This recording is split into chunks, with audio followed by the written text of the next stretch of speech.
Hey there everyone, I'm Sarah with WTI. Are you looking to add some magic to your backyard with some solar powered lights? Let me tell you a little bit about this set. It's from JMEXSUSS.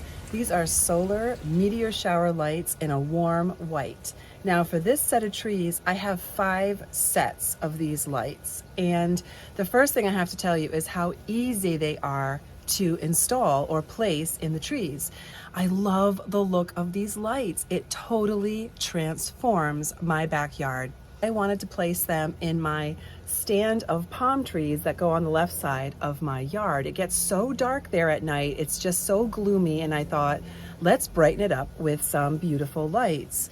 These have a 12-month replacement warranty, and they're good for the outdoors, even in wet weather. Each set of lights comes with its own solar-powered charging surface, and it also includes a spike for the ground.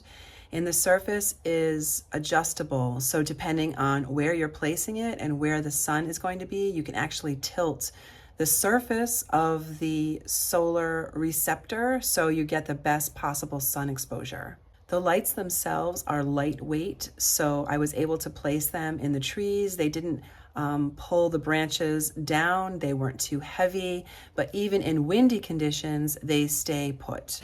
I am blown away by how beautiful these lights are. At night, they just add the exact look I was hoping for. So if you want to add some solar power magic to your yard, I highly recommend these lights. They charge with solar power, so I never have to worry about them. And they just glow beautifully at night, adding such a gorgeous effect to my backyard. I highly recommend them, and that is my point of view.